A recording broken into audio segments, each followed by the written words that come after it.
俾人督背脊點樣好？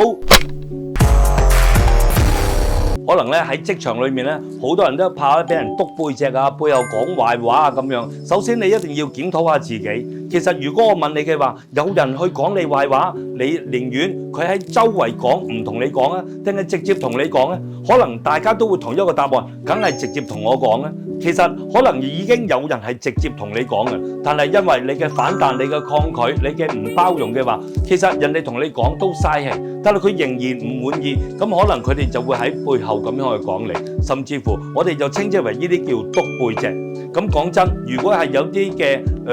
真係你需要檢討嘅話嘅，人哋嘅説話你係要聽嘅，但係呢個世界咧的而且確有好多嘅小人咧就好中意咧喺別人嗰度咧督背脊，咁但係呢啲人根本咧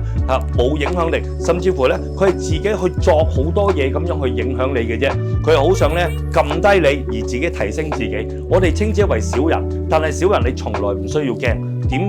點解佢要督背脊？點解你諗下督背脊係永遠喺邊度？佢係永遠喺後邊督你嘅。如果佢係有一個大理由嘅話嘅，佢就行到你嘅面前，指住你咁樣去講啦。同樣嘅一隻手指，點解佢唔夠膽指住你講，而喺後邊督下咁樣講呢？所以督背脊嘅一定係小人嘅，所以佢亦都完全唔會有任何嘅一啲嘅理據可以呢，即係放喺一個大堂裏面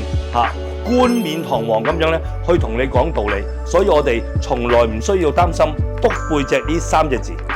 好片記得俾朋友